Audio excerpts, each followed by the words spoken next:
Boo-boos, David. Boo-boos as far as the eye can see. Oh, God. Are we going on the TLC? What's the TLC? Why the TLC? Because that's the learning channel where people don't go to learn. But it was Honey Boo Boo's channel. I see what you did there. That's clever. Dr. Pimple Popper, here we come. Go ahead. So, ladies and gentlemen, have an announcement to make. If you follow our social media, you expected 5 episodes week 1 and then 1 episode every week after. But for the immediate future, you're going to get more than that. 2, 3, maybe 4 episodes a week. Because feeling squirrely. Yeah. We recorded a pretty extensive backlog of episodes, and there's some good stuff in there, so we don't want to toss it in the trash, but we want to get it to you sooner so that we can get caught up to speed and get to current events.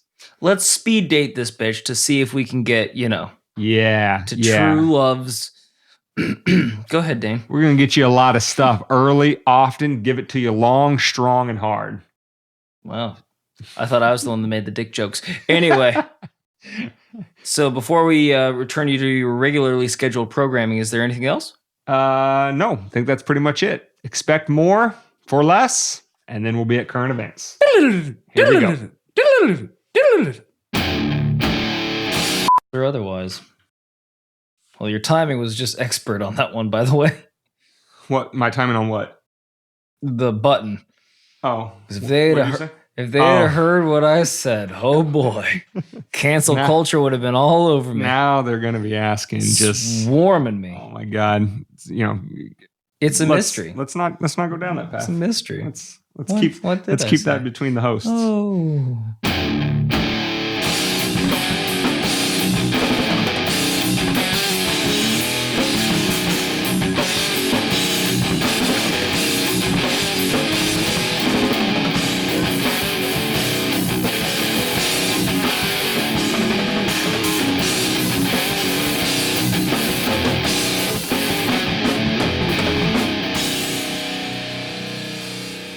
So, I have no idea. The banter has completely fallen apart on this episode. So let's just. You mean the 30 seconds of episode that we have so far? You're so damn judgmental. You're probably a little close to your mic right now too. Let's get into swallow the son of a bitch. We really hope that by the time you've got to episode 7 in Weapons of Meme Destruction, that you are starting to appreciate the level of effort and care that we're putting into your listening pleasure. Oh, so much. We have now, maybe you can tell the difference in the audio quality. We have upgraded our, can we call this a studio? What is this? This is pretty makeshift. Fuck you. I've seen worse. In my times of recording metal, I've walked into legitimately like a storage unit with a guy scratching his balls being like, all right, that's the mic. And then that's where you set up your drums. All right. And I'll play with myself over here. Now we have our own mics. We have playing with himself was really off-putting when I was trying to record. He's like making heavy eye contact and like playing with his belly button. Which is always disconcerting. A little bit of acoustic accoutrement around here. So we hope that this feels better on your earballs. But with that, we're going to get into it. Welcome to episode 7. This is Weapons of Meme Destruction, episode 7. If I can say something. Find it on all your, what? I'd say just say your stuff. What are you going to say? I'd say the foreplay was a little muddled this time. It's like your heart wasn't in it. Like, like you did it to appease her or him, and then you just like mauled right into it. You saying that I'm losing interest already? You won't even make eye contact during. I'm literally looking at your face right now. Well, are you? Or are you looking at my face and thinking about some other podcast's face? Okay. I'm looking past your face because it's so ugly. Good point. Okay. This episode can be found on all your podcast catchers. Can be found at Weapons of Meme or WMDpodcast.com/7, where you can download the episode. You can jump in the comment section, talk to us, talk to each other, hit some of our links in the show notes page, and just be a contributing, vibrant member of the community. We welcome all. Don't even have to be that vibrant. Just like, the vibration levels don't even have to be that big. All right. Minor vibrates. Vibrates. All right. So today's meme is less of a societal meme and a straight dig at your two illustrious co-hosts here. Do you feel hurt by this statement? No, because I don't think he knows we exist. Well, of course he doesn't know we exist, but let's put it this way. Let's say that whatever you happen to hold dear in this world, whatever you think is important to you, could be playing the saxophone, could be ballet. Really? You went playing the saxophone? I don't when you're know, talking man. to a musician. Sometimes I just say stuff. Singing, whatever. songwriting. Just imagine that somebody boils down whatever you think is important, whatever helps you find joy in the world, or whatever you engage in that makes you think that you're contributing something of value to society, and just says, yeah, I'm just going to dismiss you outright because you just generally suck. Wow. So you who cares? You act like that hasn't happened before, number one. Well, exactly. And I can tell you verbatim, it doesn't feel very good when it happened. Yeah, it hurts deep down inside.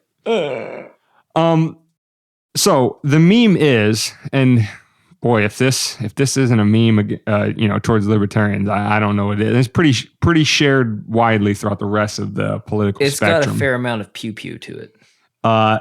This one comes from Christopher Hitchens. Now, I'm just going to preface this whole episode by saying I'm not going to challenge Christopher Hitchens' intellect.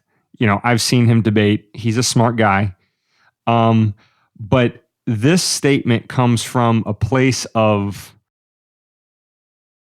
I don't even know. I don't even know if the word arrogant really catches what fully this encompasses. Right. What I'd like to interject. Should we quit burying the lead and tell him what he said? What I'd like to say. Go ahead. Is that he's got an awesome name. That's a good name. That's a really good name. I mean, Christopher Hitchens. It's not a bad one. Fuck. Sounds like some kind of novelist or something. It feels like he should be leading people. I forget what he does, like what his expertise is. Quite frankly, I don't care. Don't be. No, I mean, not that I don't care because I don't like the guy.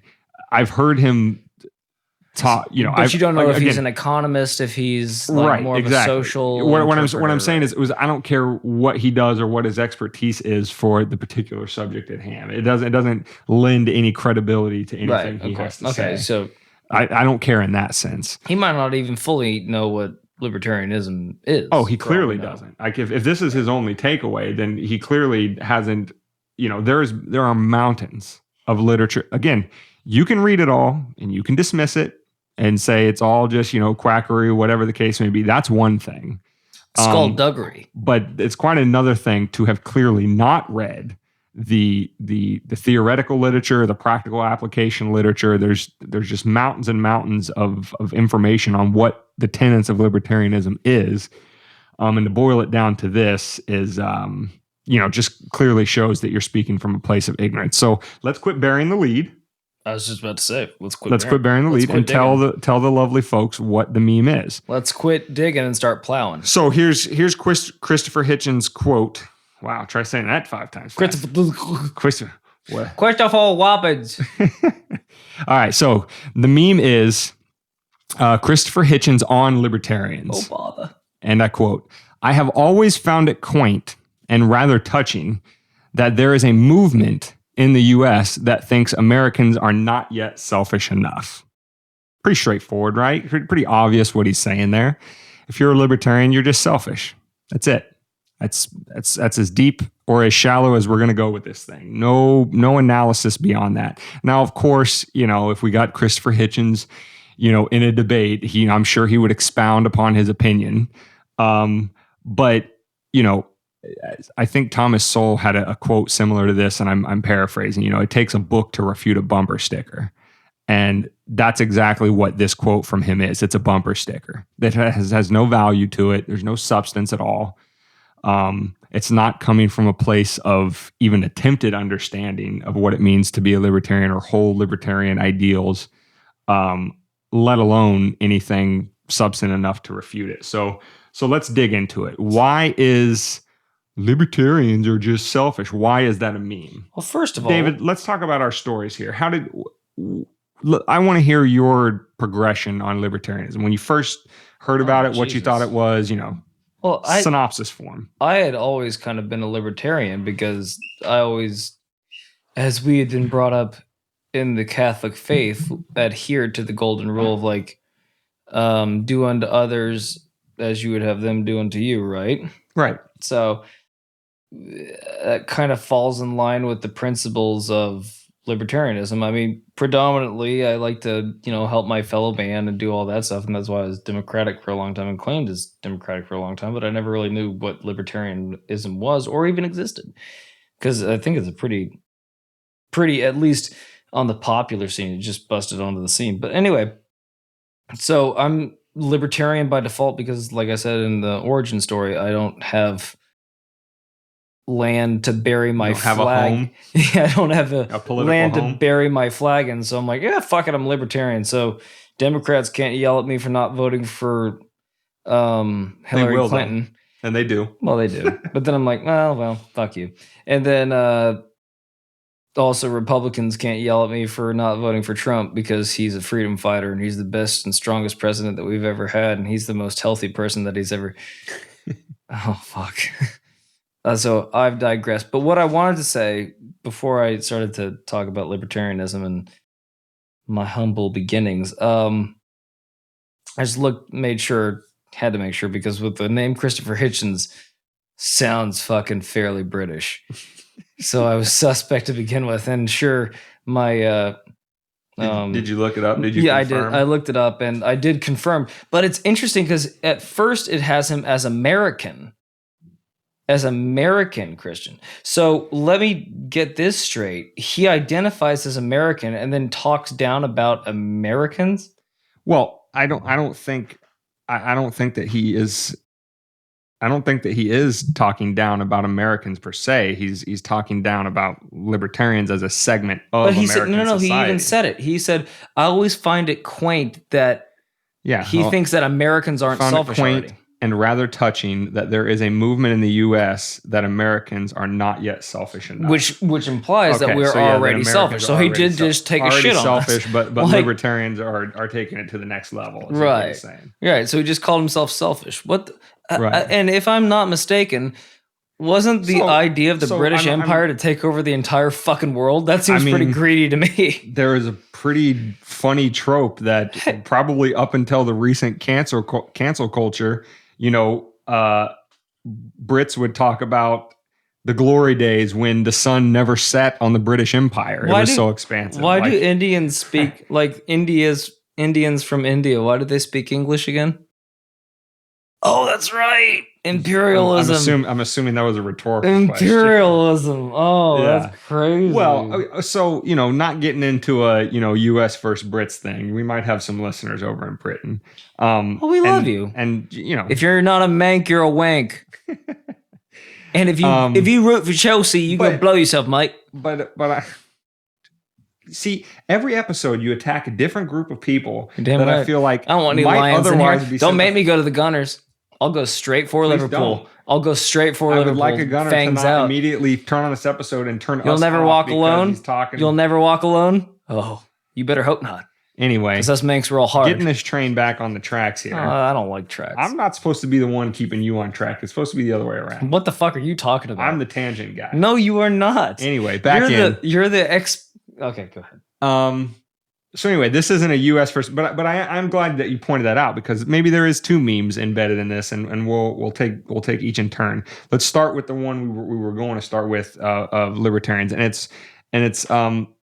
you brought up the golden rule, which is appropriate, because I say all the time, I don't think I originated it. I think I heard somebody else say it first, but it's absolutely true.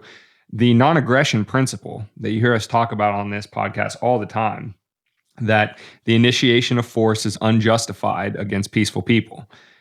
However somebody lives their life, as long as whatever they're doing, who they love, what they do for an occupation, yada, yada, yada, what they choose to put in their bodies, as long as that's not harming you or anybody else. Or put their bodies into.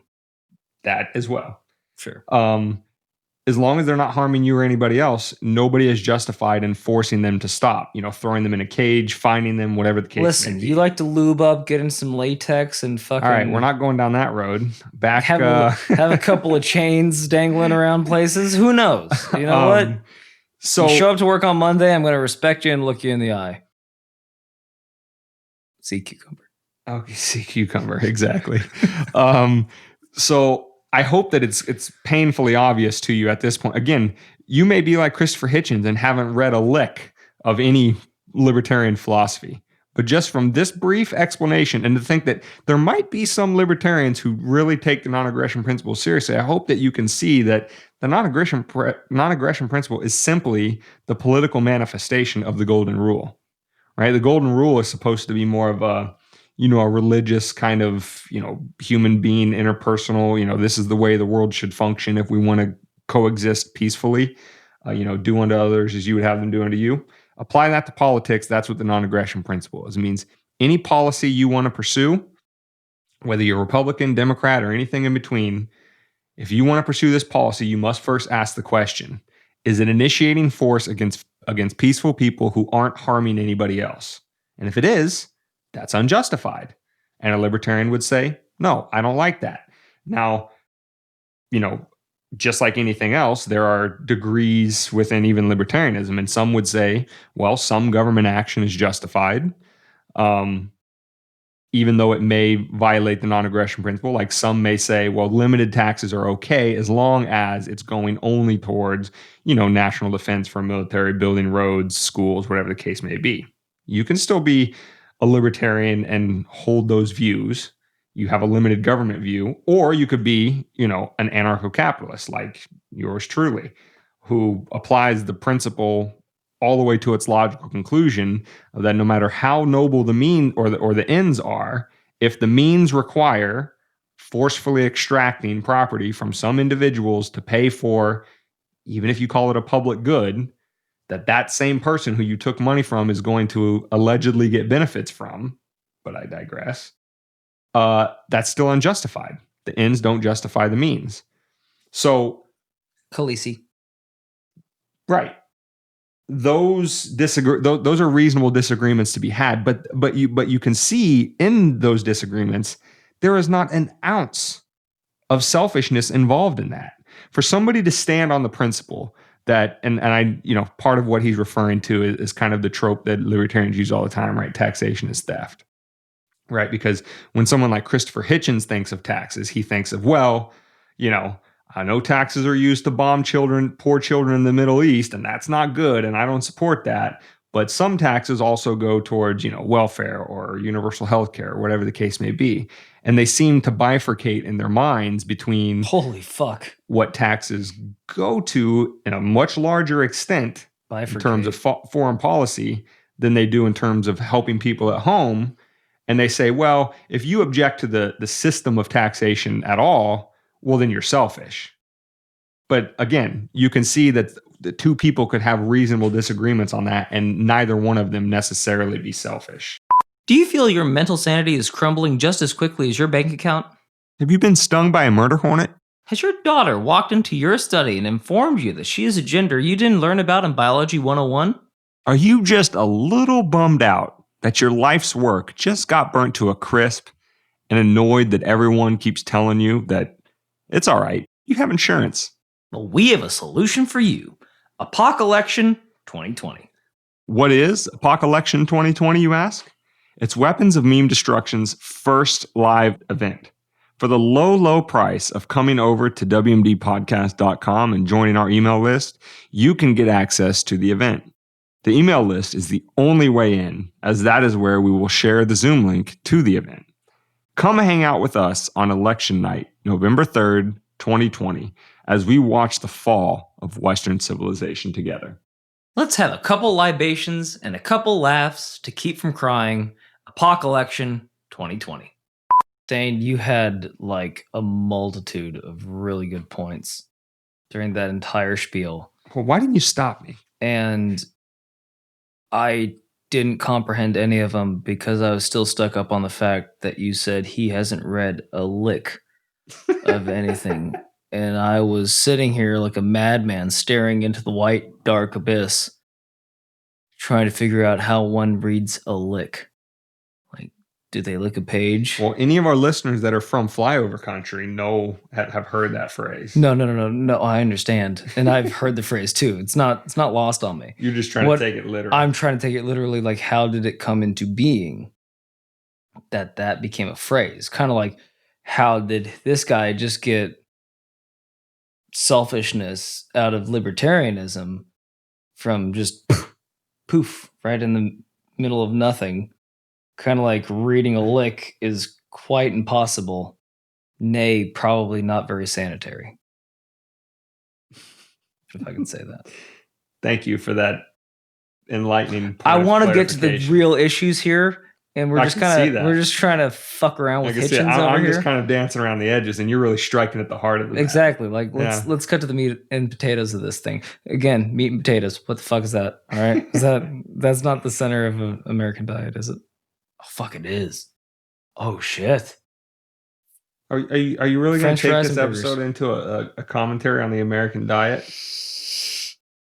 Maybe. We don't have enough to say about that. Oh, I got plenty to say. Well, I know. that. Listen, another episode for another day. Listen, if you're not giving yourself a home enema nearly constantly, you're doing it wrong. Your digestive system is begging you to. So, did I tongue tie you? Yeah, you Perfect. Definitely did. You definitely. Oh, I know what I was going to say. So, because I got off on a little bit of that tangent of taxes, and I wanted to come back to that because there's something interesting about that, right? So, it's funny how somebody will say you're selfish for wanting to keep more of the money that you earned. Right? We're not even going to get into, is your salary justified? Are you LeBron James and you make too much money, and that's just not fair to everybody who doesn't make that much money. We're not going to get into that. We're just going to say, let's see you jump from the fucking free throw line and dunk. All right? We're just going to say you'll get $1 million. Whatever LeBron James does that makes him very unique in the human race in terms of his athletic ability and everything that he can do, right? Somebody has decided that his salary is justified. If he says, listen, government's taking 50% of me from taxes, I think they should only take 45%. He's selfish because he wants to keep an extra 5%. That's odd, but right? They also painted. Isn't it odd for somebody to say you're selfish for wanting to keep more of what you earned, but it's not selfish for them to demand money from you that they did not earn? But hold on. They also paint it in a certain light, too, that behooves them. Because they never say, like, you won't give money to your country to go bomb another country. They never say that. They always say, you won't give enough money to your country to make sure that the educational system is upheld, to make sure the roads are this, that, and the other. Well, they don't fucking fix the roads. They don't fucking fix education. Yeah. I mean, with my money. When's the last time, and this is a Dan Cummins bit, but like, when's the last time you got an itemized receipt for what your fucking taxes look like? If you they don't even say thanks. Like, look it up if you want to, if you want to have an aneurysm. It's disgusting. I think the last time I looked it up, the foreign of the total United States federal government expenditures in a year, I think 16% goes to foreign policy. It could be higher. I think 16%. And the percent that goes to welfare, that goes to infrastructure, that goes to education, these individual areas that we're told this is the reason why you need to pay, 50% of what you earn to the government, right? We are falling globally, despite spending more per pupil than any country in the world. Supposedly. We're falling in educational outcomes. Every politician pretty much runs on our crumbling infrastructure, and we got to fix it. And, they say, well, budget shortfalls in welfare, or we don't have enough money for healthcare, and that's why you get poor quality service and this that or whatever. It's odd, right? That government is the only institution in society that, when it fails, says we failed because you didn't give us enough money. We need more. Imagine if Walmart did that. Right? I think we talked about this. You don't have to imagine anything. Episode. You don't have to imagine anything. Banks do that shit all the time. We didn't see the shortcomings of this bubble, and that's why we had all these pragmatic things that were going to tell us that it was going to fall. Like, it's the same thing. Right, but I don't want to muddy the waters, though, because too big to fail, because that's blaming something else for your inadequacy. The banks aren't doing it themselves. It's the government that's giving them bailouts. It's still the same institution. The same institution. They said that this place can't run without us, and we're too big to fail. And then they're like, all right. But you fucked it up. You fucked it up, and now you're not responsible for the fact that you fucked it up. which is what I'm tying back into your argument. The point I'm trying to make is the institution that is allowing that to happen, Mm-hmm. the one that is giving them the golden parachute to screw up, not suffer the consequences of their action, and instead get more bailouts. It's the same one giving it to themselves. From the people are the same ones doing it for themselves. Right. Again, I just use Walmart as an example. You can use any company you want, but imagine you go into the store and you get really shitty service. And they're like, you know what? We're sorry. You're right. Our service was really bad, but it's because our prices weren't high enough. So that little smiling guy you see floating around the store on the commercials that's rolling back prices, we're going to roll them up because we need more money to make your experience better. Now, do you think that would be... Do they still do that? That would be... those commercials? I don't think so. The little smiling face, dude. You just dated yourself again. You fucking old shit.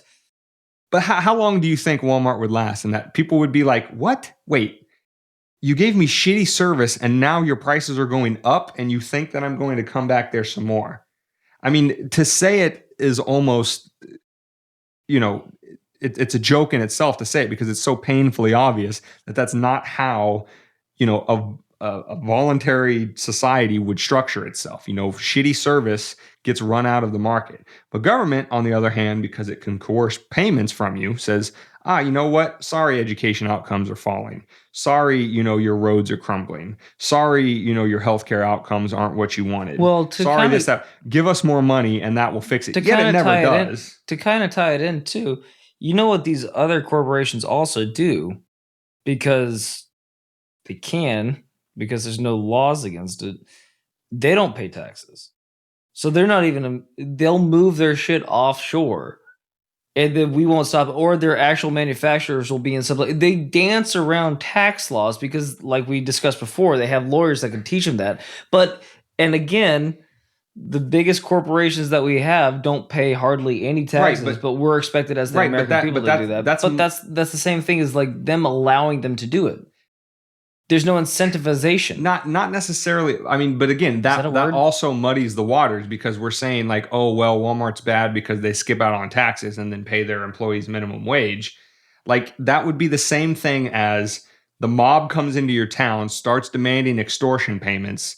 They demand more from you than they do from your neighbor, and you get mad at your neighbor about it. Well, I'm saying that what our argument is, what the argument always is that you need to pay your taxes so that we can take care of our own here. But we never take care of our own. Like you were saying, we failed because you guys didn't give us enough money. Well, we give them the money and then they just always go with, other stuff like more war machines that can kill people more easily, like investing in other areas other than making sure our home is swept and clean and mopped. Right. So that's kind of what I was tying into. And so what I'm saying about the point, and again, this is a point that's usually brought up from the left is, corporation X, Y, or Z doesn't pay their taxes. That's completely irrelevant because even if Walmart pays $0 in taxes, right? The simple fact of the matter is the government is still bringing in trillions of dollars a year, even without Walmart paying taxes. And still, that money is going towards tanks and planes and bombs and not going to feeding kids, educating kids, building roads, yada, yada, yada. So regardless of how much they get, look at the priorities of their spending. And so that's what I'm referring to when I say, it's muddying the waters when people try to misdirect. They go, oh, well, but it's not fair. Amazon paid $0 in tax. First of all, they didn't, but we'll set that aside for a second. We'll say, Amazon, rich, the most highly valued company in the world paid $0 in taxes. That totally misses the point. Like if the mob is extorting money from the people in your community and the outrage then goes to, well, they stole more from me than they did from Bob next door. Why are you mad at Bob? Why aren't you mad at the entity that's doing the extorting in the first place? Especially when you see that what they're, again, the reason why the reason why tax dollars aren't being spent on welfare and education and infrastructure as opposed to the military isn't because they don't have enough of it. They have plenty of revenue. Plenty. And if every time we get in a crisis and they just print $2 trillion out of thin air again is any indication, why are we paying taxes at all? I mean, if they can literally just turn on the printing presses, be like, oh, well we're going to just arbitrarily put, half the country out of work, but then we're going to give them paychecks and, give them, rent moratoriums and all that kind of stuff. What are we paying taxes for at all? Just keep the printing press running until this thing implodes. So, but man, we got really far afield on this one. All of that tax discussion was to say that the people that come to libertarianism from the viewpoint of Christopher Hitchens would tell you till they're blue in the face, you're selfish for wanting to keep more of your own, but I'm not selfish for wanting to take it from you, despite the fact that all of us can plainly see where the money's going. That was a good backtrack, Dane. You did really well there. I didn't know how you're going to make it back. But you did. I can't help but feel like my breadcrumbs kind of led you back there, but like that I totally didn't lay. Those bastard pigeons keep coming down. So, if your objection to libertarianism is that you disagree with the principle of non-aggression and that somebody who's living peacefully and not harming other people should have force brought upon them simply because you don't like their lifestyle, or that you're entitled to some money to go towards your pet projects that somebody else earned. Fundamentally, that's where someone like Christopher Hitchens would be coming from. Because he's saying if you want to keep more of your own, you're selfish. The United States isn't selfish enough because it's got this contingent of people that go around saying taxation is theft, and it's completely just even dismissing the even. It's also wild concept that somebody could conscientiously object to the idea that, oh, this guy wants to shoot up heroin. Well, I understand it's harmful to him, but he's not hurting anybody else by doing it. So maybe he should be left alone. Well, what I was also saying too is that same side of where he's coming from too would also argue that we don't need firearms. We don't need this, that, the other. We don't need to be protected. Why do you need to protect yourself? We've got the police. We've got this, that, and the other. But then in these times that are so chaotic, these COVID times, you see why you need arms sometimes. You see why you might have to protect yourself because there might not be anybody coming to get you. Right. No one's coming to save you sometimes. And when you give all of your shit away because you were just so, altruistic, and then you turn around and you don't have anything left for yourself because you gave it all away. Guess what? There's no bailout plan for you when this whole thing goes down. Like, you have to save yourself before you can save others. And we find ourselves in the same people that were arguing that you don't need guns are also now arguing that you don't need police. So, okay, somebody breaks into your house now and you want to reason with them? Are you going to use your logic and ethos to convince them not to take the things from you that you like, that they want? Go ahead. Take a stroll on Twitter and see how logic and reason works out with people that are keyboard warriors, let alone somebody that's broken into your house in the dead of night and is bent on separating you from your property and or your life. How's that going to work out for you? You don't need guns. Well, I hope you got a lot of booby traps and trip falls in your fucking house because that's not gonna. Hey, stop that. You're right. I'm sorry. I shouldn't be doing this. I'm gonna go back home, reevaluate my life, and stop stealing from people. That's what I'm gonna do. Thank you. You've talked me into it with your reason and logic and ethos and your warmth and compassion because you just told me not to do something, and I agree. And I wish we could have, in this episode, I wish we could really dive into, the deep theoretical, writing, like what does it, like when somebody says I'm a libertarian, it's not just screw you, I got mine, you figure out how to get yours, which again, that's what he's boiling it down I'm still waiting to get mine to keep it from everyone else. Yeah. That's another interesting little corollary here. It's like, oh yeah, libertarians are just, in the pockets of big business and all this kind of stuff. Like, really? Have you seen the list of donors that contribute to libertarian campaigns versus Democrat and Republicans? Ooh. If we're supposed to be getting all the money, son. If all the rich people love what we have to say, Where's Get the 'em. money? It's actually a joke within libertarian circles about how poor most libertarians are, but yet, we're just, rich, misanthropic, I got mine, screw you on how to get yours kind of thing. Um, it's farcical to the point of almost not even demanding a response, but somebody like Chris, like a lot of people read and listen to Christopher Hitchens and think that he's a really smart guy, and on a lot of issues he might be, but on this one he's demonstrated that he's so far out of his depth it's not even funny.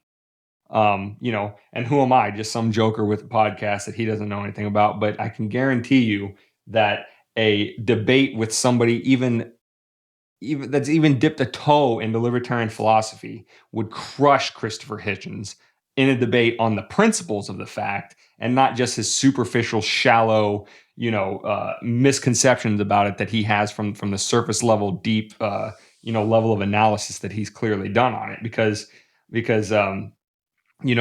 just to be so disingenuous to sum an entire philosophy, well, you're just selfish.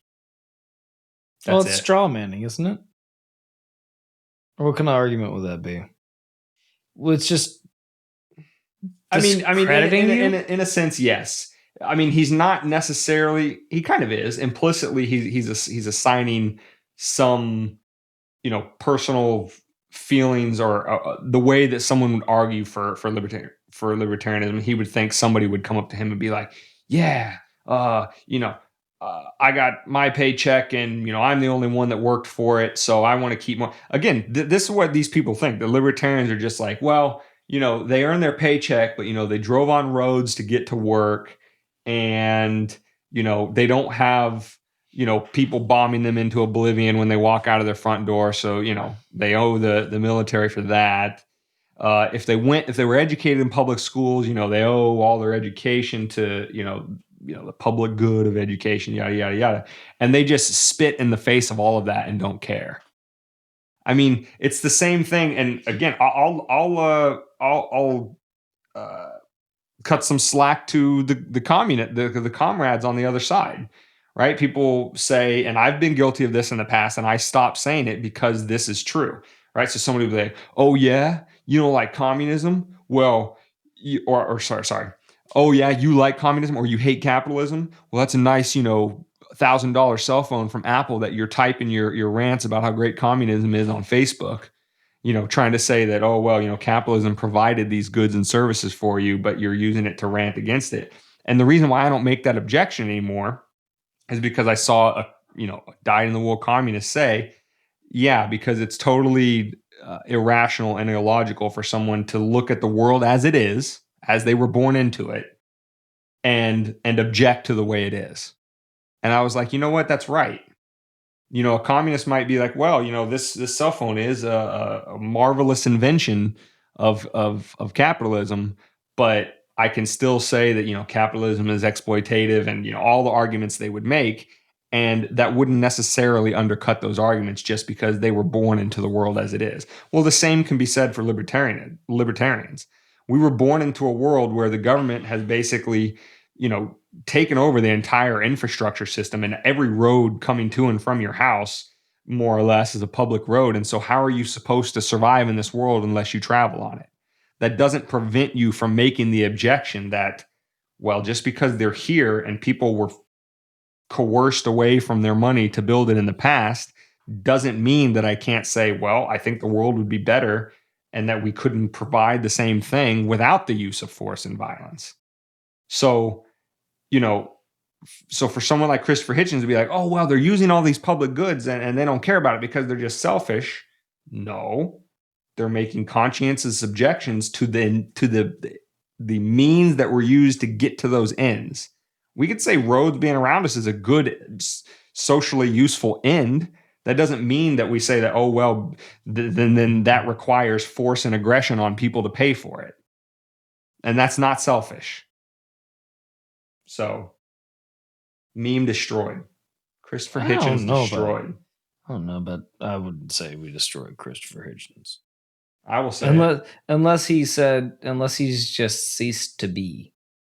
if that is, then maybe we have more power than we think we have. On this subject. We should. On this subject, he is. All right, hold on. I'm going to move the Statue of Liberty from New York to New Jersey just to piss off Manhattan. If that happened, then we have powers, and you all need to be very, very afraid of what we can do at any given time. Because we're libertarian, then we would be like, we can't initiate force on peaceful people. Don't tell them that. God damn it, Dane. We just had them right where we wanted them. Oh yeah, that's right. We're selfish. You're right. To be afraid for their lives. Yes. Because we could just wish them out of existence because we are the all-seeing, all-knowing libertarians that are just selfish and lizard people. Anunnaki and the Illuminati and so on and so forth. And Bilderberg. All the other good stuff. You know, we didn't even get to that second embedded meme that you found in here about Americans being selfish. Well, we are. I think I can do this in 1 minute. Oh God, they're probably already at work. They're like, I can do it in 10 seconds. Oh, will you give me 10 seconds? Here's Here's my response. That's not the only thing you can do in 10 seconds. Let's go. My response to it, which we kind of led into the show with, is as compared to what? You're going to say Americans are super, super selfish as compared to what? The French, as compared to the Britain? British. Right, exactly. As compared to all the empires the that Spanish. came before. Like the United States is the most expansive empire today and probably in the history of the world just because it's the richest one that's ever existed. But still, again, as compared to what? What makes the United States more uniquely selfish than all the other Ottoman empires Empire that came before? Exactly. So, yeah. That's what empires do. They want to spread their culture because that's what they do. And you'll never guess it. You will never guess which contingency in the political electorate is the most vociferously against that empire and expansion. Would you care to take a guess, David? The Communist Party. No. Damn it. I thought I nailed it. Yeah, they'll say, "Oh, yeah, we're anti-imperialist," blah blah blah blah. But no. The premises of aggression that are inherent in empire building, right? The whole purpose of an empire is you gotta crack a couple eggs to make an omelet. Exactly. But who are the only ones that are standing? I prefer a Greek omelet to a. Can't be doing that to a regular you're initiating omelet. Force. I mean. The selfish ones. Sure, cheddar in an omelet is great. I mean, you can't really... The most selfish ones, according to Christopher Hitchens, but when in you an otherwise already selfish society... With spinach... is...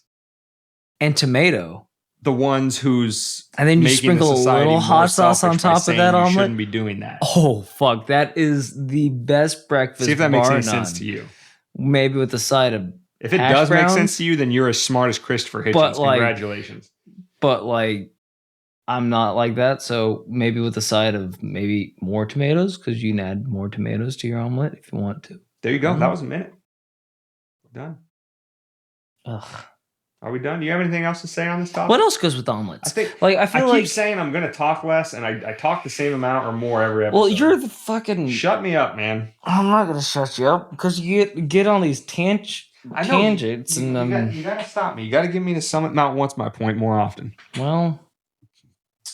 Sometimes I'm like, I think he's gonna get there. I believe in this guy. He's like 2 sentences I think he could. away. I think he could. It's like the little engine that could. Like, I think I can. I think I can. I think I can. So it's like, and then I look down at my watch. It's been 15 minutes, and you're still talking about Hitchens and has short-sightedness and infrastructure, and I'm like, yeah, these episodes are too long, costing us too much money. This podcast is going to go broke before it ever gets off the ground because I can't shut up. It already is. We're in the fucking red already. Are in the red. These mics alone put us over. So please join. Please be a supporting listener. Come hang out with us in the Facebook Baby, group. we'll make you feel good. We'll touch your special spot. If you consent. Only if you consent. And call us by our right pronouns. So I think that's it. WMDpodcast.com/7. That's it. Come join us. Come download the show. I think this ends whenever we want to. We want to just like walk around the room all day. Just walk around the room and like. So yeah, meme destroyed. Wherever libertarians are not selfish. Engage. You can be, but I It mean, need I'm not sure be. there's selfish libertarians. There's selfish everything. Of course. There's, I mean, you know, But I don't want to go back into the topic because God Yeah. knows we've belabored this this point. horse is sufficiently beaten. Possibly to death, possibly post-mortem. But no horses were harmed during no the animals were recording of harmed this during the episode. recording of this episode. All right. Legal rights. Thanks for joining us. Come Except back for that for goat. episode 8. You're gonna get it, goat. I'm gonna milk the shit out of you.